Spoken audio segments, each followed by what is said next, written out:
Good morning. आज की class में आपका हार्दिक स्वागत है।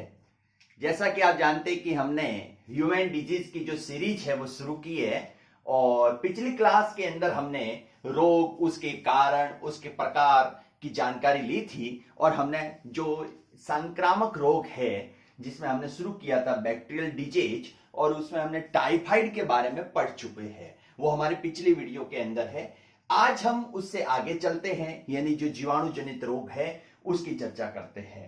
टाइफाइड हमने कंप्लीट कर चुके थे, टाइफाइड को हमने उसमें देख लिया था। तो आज का जो हमारा जो टॉपिक है वो है दूसरा जो बैक्टीरियल डिजीज हम करने जा रहे हैं वो है निमोनिया। Pneumonia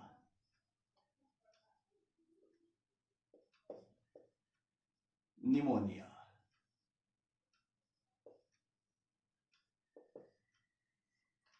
pneumonia. अब देखिए, जो निमोनिया रोग है तो इसके अंदर जो इसका जो पैथोजन होता है कि भाई ये किस वजह से फैलता है, कौन सा रोग जनक है, तो पैथोजन में इसको ध्यान रखिए, Streptococcus pneumoniae. Streptococcus pneumoniae. Pneumoniae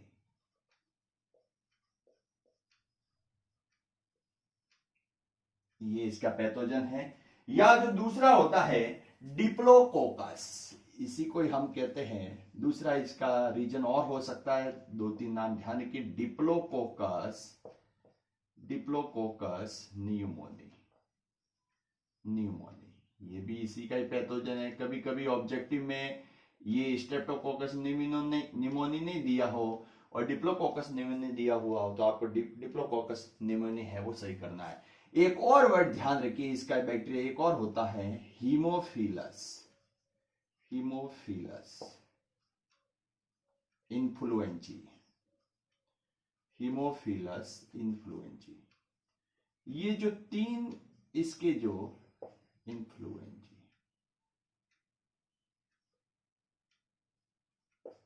influenzae influenzae ठीक है, ये जो तीन तो इसके पैथोजन है, यानी तीन ऐसे जो बैक्टीरिया हैं जो निमोनिया के लिए जिम्मेदार होते हैं। अब भाई निमोनिया होता है तो निमोनिया के अंदर कौन सा अंग प्रभावित होता है? हम कहते हैं कि इसको निमोनिया हुआ, तो निमोनिया में आखिर में प्रभावित अंग कौन सा है? तो प्रभावित अंग, ध्यान रखिए, इसका जो प्रभावित अंग है बिल्कुल याद रखना है, प्रभावित अंग इसके फेफड़े होते हैं। फेफड़े होते हैं प्रभावित अंग, यानी इसके लंग्स होते हैं, फेफड़े होते हैं। यानी हम कह सकते हैं कि ये श्वसन तंत्र से संबंधित समस्या है वो होती है, श्वसन तंत्र के संबंधित ये समस्या इसके अंदर आती है। प्रभावित अंग इसके क्या है? फेफड़े है। लक्षण क्या होते हैं इसके अंदर? तो लक्षण की चर्चा करें तो इसके अंदर पहला तो व्यक्ति को क्या है? बुखार आता है, बुखार है, सिरदर्द बना रहता है, बुखार, सिरदर्द, ठंड लगती है, ठंड लगती है, थकान महसूस होती है। ठीक है, तो ये इसके जो लक्षण में इसके अंदर है वो पाए जाते हैं। और दूसरी जो इसमें एक मेन बात और है कि इसके अंदर व्यक्ति को सांस लेने में भी कठिनाई होती है, सांस लेने में कठिनाई,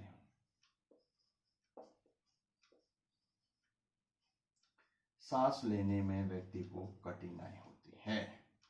ये इसके आगे लक्षण के अंदर कि ये बात इसमें आ जाती है। नेक्स्ट इसकी बात करें कि संचरण किससे होता है। संचरण की बात करें तो संचरण के अंदर हम इसकी चर्चा करें कि ये फैलता कैसे है। तो संचरण में क्या होता है कि कोई, यदि हम किसी इन्फेक्टेड पर्सन के संपर्क में आते हैं, निमोनिया से ग्रसित किसी व्यक्ति के संपर्क में आते हैं तो ये फैलता है। एक्चुअली इसमें भी क्या होता है? ड्रॉपलेट इन्फेक्शन होता है। ड्रॉपलेट का मतलब जो व्यक्ति छींकता है और खांसता है तो मुंह से है वो बिल्कुल छोटी छोटी बूंदें गिरती है और उन बूंदों के अंदर ये जो बैक्टीरिया होता है तो वो इन्फेक्शन करता है, एक दूसरे को इन्फेक्ट करता है। तो ये इसके अंदर संचरण है। बचाव की बात करें तो बचाव में यही है कि भाई जो भी संक्रमित व्यक्ति के संपर्क में आने से बचना चाहिए, स्वच्छता का है वो ध्यान रखना चाहिए। और उपचार के अंदर इसका जो एक्सरे टेस्ट किया जाता है और उसके बाद में इसका जो इलाज है वो किया जाता है। तो ये है वो निमोनिया के बारे में है कि निमोनिया के अंदर किस प्रकार से होता है, तो ये इसमें ध्यान रखना है। एक्चुअली इसमें जो बैक्टीरिया का जो इन्फेक्शन कहाँ होता है, तो जैसे हमने कहा लंग्स में, तो लंग्स के अंदर क्या होता है हम जानते हैं, छोटे छोटे जो लंग्स होते हैं, तो लंग्स के अंदर क्या होता है, एल्वेलाई होती है, यानी इसको क्या कहते हैं, कूपिका कहते हैं। इस प्रकार की बहुत सारी छोटी छोटी कूपिकाएं होती है जहां गैसों का आदान प्रदान होता है। तो उन कूपिकाओं के अंदर जो मेम्ब्रेन होती है, म्यूकस मेम्ब्रेन होती है, उस म्यूकस मेम्ब्रेन पर इस बैक्टीरिया का क्या हो जाता है, इन्फेक्शन हो जाता है। और वहां पर ये धीरे धीरे जो है म्यूकस बनना शुरू हो जाता है, कप बनना शुरू हो जाता है, यानी पूरे फेफड़ों के अंदर वो कप बन जाता है और धीरे धीरे वही कप क्या होता है, पानी में कन्वर्ट हो जाता है। यानी निमोनिया को हमें एक सामान्य भाषा में बात करें तो जब फेफड़ों के अंदर पानी भरना ही क्या कहा जाता है, निमोनिया है वो कहा जाता है। तो ये है निमोनिया के बारे में, जो इतनी सारी जानकारी निमोनिया की हमको याद रखनी है। नेक्स्ट है अगला रोग की बात करते हैं। रोग के लिए जो हमारा जो अगला जो डिजीज है तो उसको देखते हैं। तो नेक्स्ट डिजीज है टीबी। निमोनिया हो गया। तीसरे की बात करें तो वो है टीबी यानी ट्यूबरकुलोसिस। देखिए टीबी या इसको कहते हैं ट्यूबरकुलोसिस,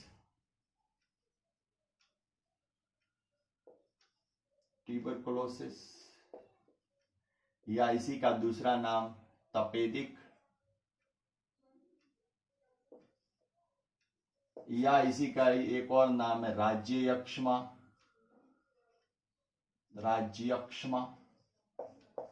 तो ये जो सारे हैं वो नाम इसी के हैं।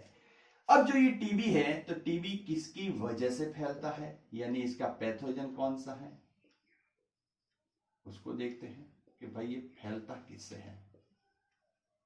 तो देखिए पैथोजन होता है, इसका नाम है माइकोबैक्टीरियम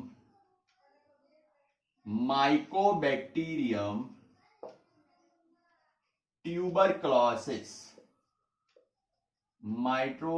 माइकोबैक्टीरियम ट्यूबरक्लोसिस, ये जो बैक्टीरिया है इस वजह से इसमें ये होता है। प्रभावित अंग की चर्चा करें कि भाई इसमें किसकी वजह से ये प्रभावित होता है, तो प्रभावित अंग की बात करें तो प्रभावित अंग के अंदर इसमें फेफड़े होते हैं। प्रभावित अंग इसके अंदर क्या होते हैं, फेफड़े होते हैं। फेफड़ों के अंदर ये प्रभावित अंग होता है। लक्षण की बात करें तो लक्षण में क्या होता है, तो लक्षण के अंदर क्या होता है कि भाई व्यक्ति है वो बार बार खांसता रहता है, खांसी आती रहती है, व्यक्ति को खांसी आती है, व्यक्ति के शरीर में कफ बन जाता है, व्यक्ति दुबला पतला होता जाता है, व्यक्ति के वजन में कमी आने लगती है, और जो मरीज होता है उसके भूख की कमी हो जाती है, दुबला पतला हो जाता है। ठीक है, तो ये ऐसे सारे लक्षण हैं जो ट्यूबरकुलोसिस के अंतर्गत में आते हैं।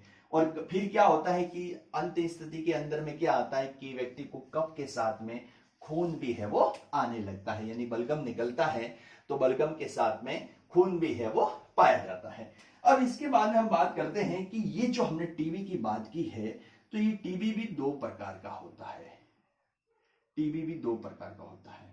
देखिए एक तो होता है इनएक्टिव फॉर्म में पाया जाता है। इनएक्टिव फॉर्म का मतलब क्या होता है कि यदि हमारी बॉडी के अंदर जब माइकोबैक्टीरियम ट्यूबरकुलोसिस का इंफेक्शन हो भी जाता है तो हमको बिल्कुल मालूम नहीं पड़ता है कि हमारे अंदर इसका इंफेक्शन हो चुका होता है, क्योंकि इसका मुख्य कारण क्या है कि हमारी जो इम्यूनिटी पावर होती है वो काफी मजबूत होती है, तो वो बैक्टीरिया हमको इस प्रकार की हानि बॉडी में नहीं पहुंचा सकता। लेकिन दूसरी बात होती है, ये एक्टिव था, दूसरी बात है इनएक्टिव फॉर्म की बात है, और दूसरा है एक्टिव फॉर्म।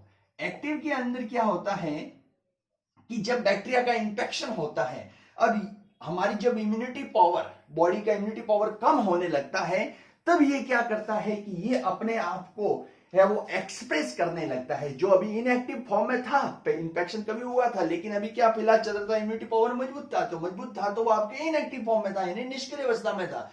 लेकिन जब क्या हुआ कि व्यक्ति की जो इम्यूनिटी पावर है वो कमजोर पड़ जाती है, तब क्या हो जाता है, ये एक्टिव फॉर्म में आ जाता है। एक्टिव फॉर्म के अंदर ये ट्यूबरकुलोसिस है वो आ जाता है, और फिर उसके बाद में धीरे धीरे ये बॉडी में भी स्प्रेड होता है, ब्रेन के साथ में स्प्रेड होता है, जैसे कि किसी की बोन में चला जाता है तो हम कहते हैं कि इसको भाई बोन का ट्यूबरकुलोसिस हो गया है, बोन का टीबी हो गया। ये सारे ऑर्गन के अंदर है वो जाता है, जिस जिस ऑर्गन के अंदर जाता है उसके आगे ये टीबी को अपना इंफेक्शन है वो करता है। तो ये इस प्रकार से होता है, दो फॉर्म में पाया जाता है, इनएक्टिव और एक्टिव फॉर्म के अंदर पाया जाता है। फिर इसमें जो बात करते हैं कि देखिए अब इसके अंदर जो टीका लगता है, ये बात बहुत ध्यान रखिए कि वैक्सीन कौन सा लगता है, तो टीका, यहां से भी क्वेश्चंस पूछा जाता है, टीका लगता है इसका बीसीजी का लगते हैं, ये पूछा जाता है क्वेश्चन, बीसीजी का टीका लगता है, ठीक है।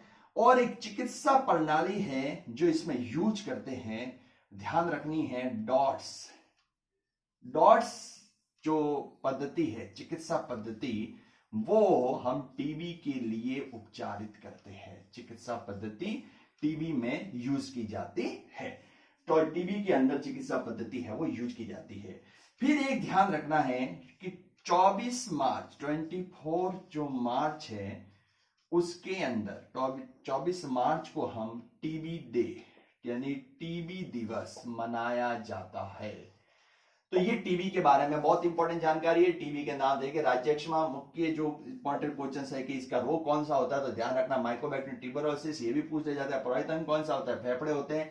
लक्षण आप जानते हो, खांसी होती है, व्यक्ति दुबला पतला कमजोर हो जाता है, अंत में डेथ हो जाती है, ठीक है, इलाज नहीं हो तो डेथ हो जाएगी। टीबी दो फॉर्म में होती है, इनएक्टिव, एक्टिव में इनएक्टिव में निष्क्रिय रहता है। जब तक आपकी इम्यूनिटी पावर मजबूत होती है तब तक तो इसका कोई प्रभाव नहीं पड़ेगा, लेकिन जब आपका इम्यूनिटी पावर कम हो जाएगा तब ये एक्टिव फॉर्म में आ जाएगा। टीके के बारे में ध्यान है कि टीके के बारे में बहुत इंपॉर्टेंट क्वेश्चन बनते हैं, कौन सा टीका लगता है, वो बीसीजी का लगता है। और ये तो कई बार पूछा जाता है कि टीबी के उपचार में कौन सी पद्धति लेते, तो डॉट्स, और 24 मार्च टीबी दिवस मनाया जाता है। तो ये है तीसरा रोग हमने पढ़ा, ट्यूबरकुलोसिस, ट्यूबरकुलोसिस के बारे में। अब देखते हैं नेक्स्ट है, अगला लेते हैं, फोर्थ नंबर पे बात करते हैं। फोर्थ नंबर पे हम ले रहे हैं हैजा।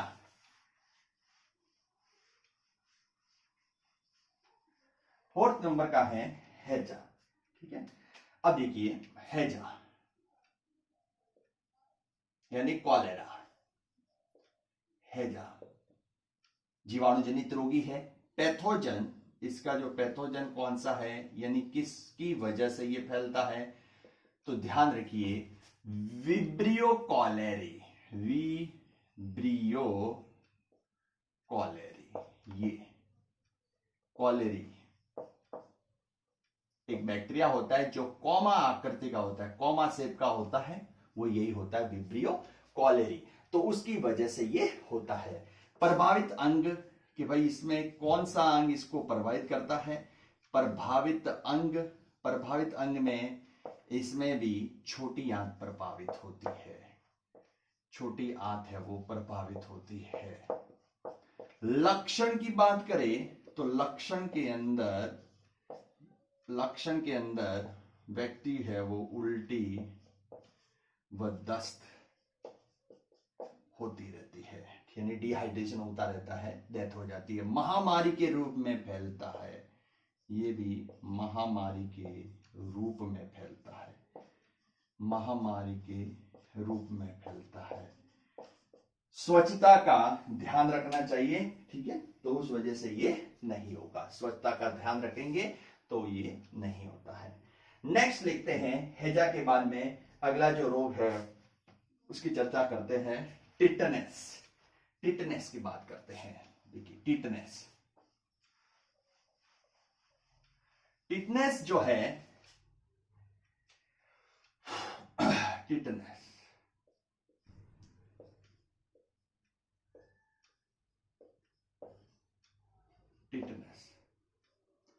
टिटनेस जो होता है जीवाणु जनित रोग, ये होता है, एक जीवाणु होता है स्ट्रे क्लोस्ट्रोबियम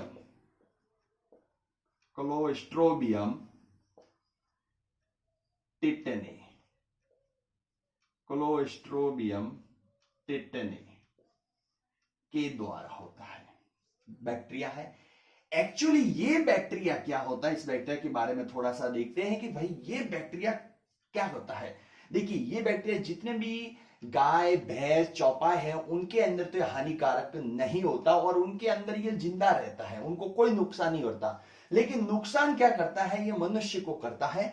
मनुष्य को ये टिटनेस का जो है बैक्टीरिया है वो नुकसान है वो करता है। ये किसी भी कांटेक्ट में जब हमारे किसी जैसे जहां पर पशु ज्यादा रहते हो तो उस एरिया की यदि धूल है वगैरह संपर्क में आते हैं और हमारे बॉडी के कोई घाव हुआ होता है तो उस कांटेक्ट में आने पर टिटनेस का जो ये बैक्टीरिया है वो हमारी बॉडी के अंदर प्रवेश कर सकता है। और इसके बारे में कहा जाता है कि ये जो बैक्टीरिया है लगभग 50 साल तक भी जिंदा रह सकता है। तो क्लोस्ट्रोबियम टिटेनी होता है, ठीक है। और ये किस प्रकार से बॉडी में क्या क्या करता है, तो देखिए इससे क्या होते हैं, मांसपेशियों में ऐंठन पड़ जाती है। इसका ये मुख्य लक्षण है, ध्यान रखिए। मांसपेशियों में ऐंठन हो जाती है, गर्दन वगैरह अखड़ जाती है, मांसपेशियों में ऐंठन हो जाती है, गर्दन भी अकड़ जाती है, गर्दन अकड़ती है, अकड़ जाती है, गर्दन अकड़ जाती है। और दूसरी क्या होती है कि जबड़ा खुलना बंद हो जाता है, हमारा जो जबड़ा है वो खुलना बंद हो जाता है, इसलिए इसको लॉक जॉ भी कहा जाता है।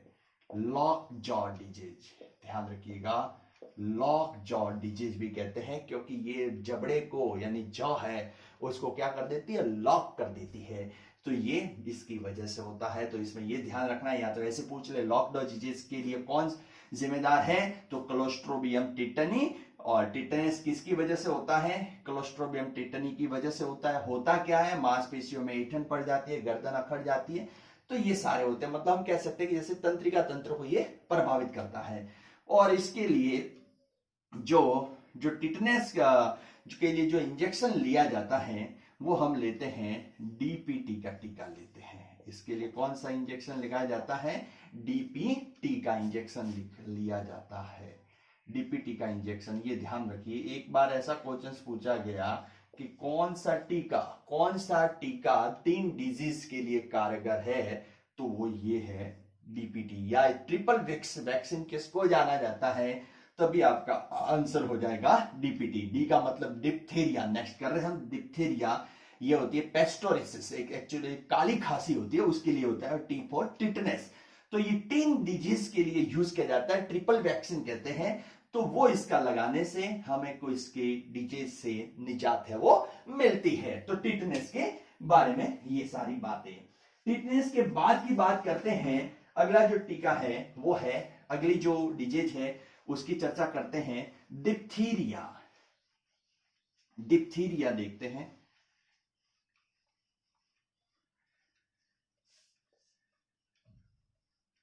डिप्थीरिया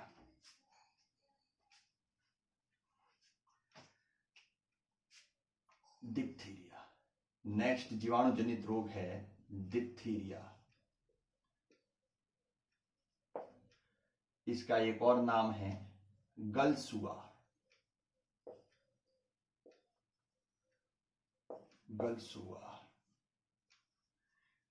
पैथोजन कौन सा है, यानी किस वजह से ये होता है, रोग कारक। पैथोजन का मतलब रोग कारक कौन सा है, तो इसका रोग का कारक होता है कोरोनोबैक्टीरियम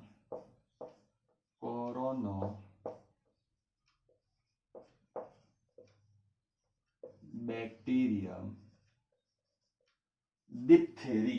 कोरोनोबैक्टीरियम डिप्थेरी।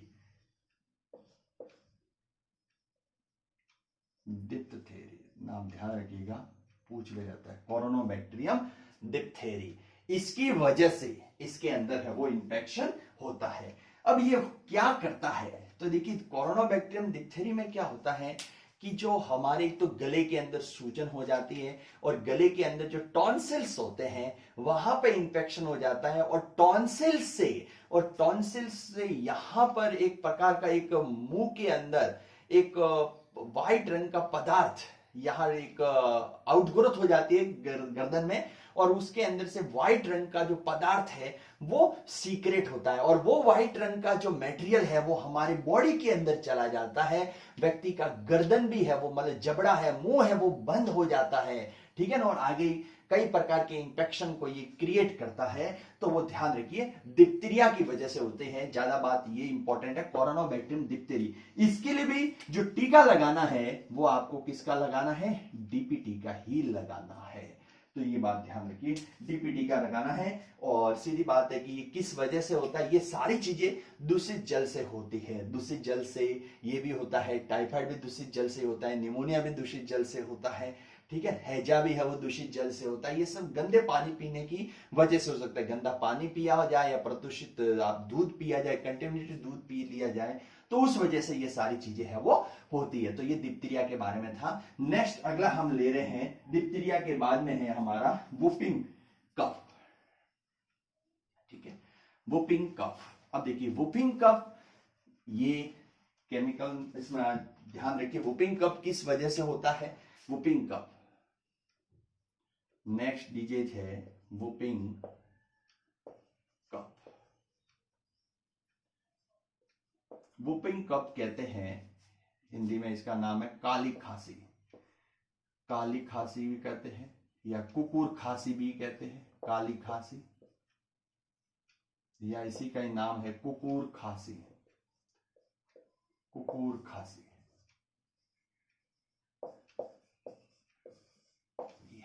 ठीक है। ये क्या होता है, तो देखिए इसी की किससे संबंधित है, श्वसन तंत्र से संबंधित रोग है। श्वसन तंत्र से संबंधित रोग है। और इसका जो मुख्य कारण क्या है, किस वजह से होता है, तो देखिए इसके लिए जो कारक होता है वो है बैसिलस, जीवाणु का नाम bacillus, bacillus pertussis, bacillus pertussis.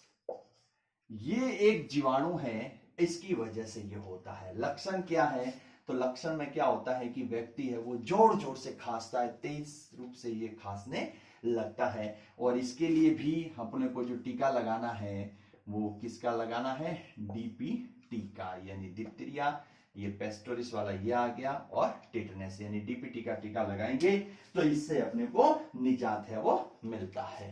तो ये डीपीटी के बारे में आता है। नेक्स्ट अगली जो बात करते हैं कि भाई अगला जो हमारा भाग है वो कौन कौन सा है, अगला जो डिजीज है वो कौन सी है। तो देखिए नेक्स्ट डिजीज आ रही है, जीवाणु जनित डिजीज है, वो है प्लेग। प्लेग की चर्चा करते हैं कि प्लेग के अंदर क्या क्या होता है। अब देखिए प्लेग, ठीक है, प्लेग ध्यान रखिए महामारी के रूप में फैलता है। सूरत में फैलाता, महामारी के रूप में फैलता है,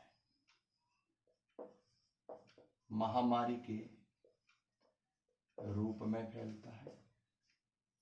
दूसरी बात है जो प्लेग है, इसका एक और नाम है ब्लैक डेथ, इसको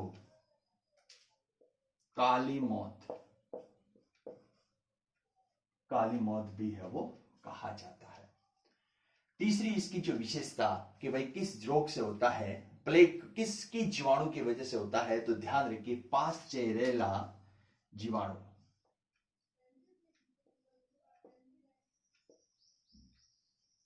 जीवाणु है पास्चेरेला,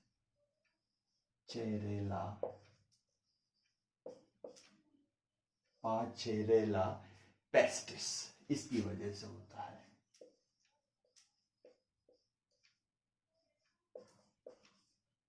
पास्चेरेला पेस्टिस की वजह से ये होता है। अब इसमें कहां पर ये मिलता है, तो देखिए इसके जो वाहक होते हैं, वाहक वो क्या होते हैं, चूहे होते हैं। चूहों के द्वारा, चूहों के द्वारा फैलता है। एक्चुअली होता क्या है, जो चूहे होते हैं उनके बॉडी पर पाए जाते पिस्सू,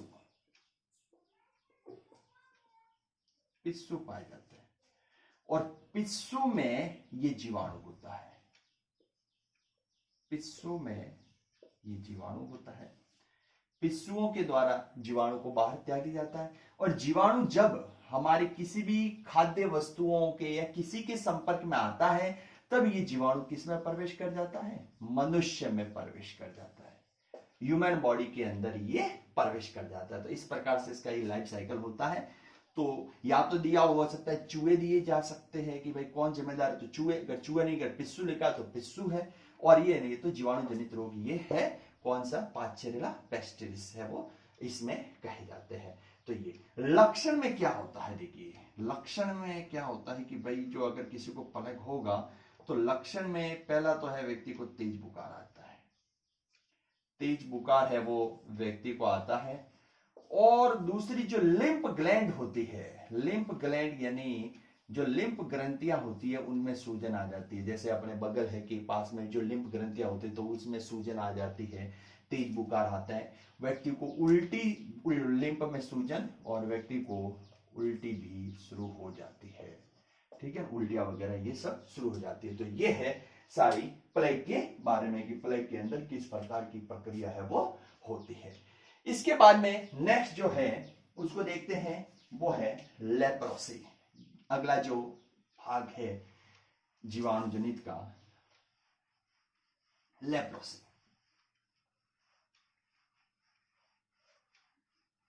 यानी कुष्ठ रोग। अगला जो है लेप्रोसी, लेप्रोसी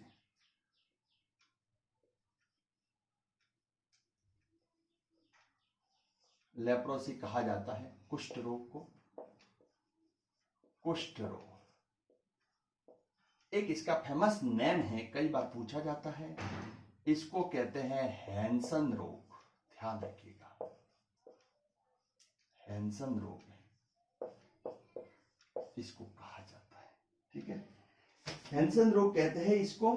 फिर इसमें इसका कारक की बात करें कि इसका कौन सा रोग कौन सा होता है, रोग कारक यानी पैथोजन कौन सा होता है, तो पैथोजन है माइक्रोबैक्टीरियम, माइक्रोबैक्टीरियम लेप्रे,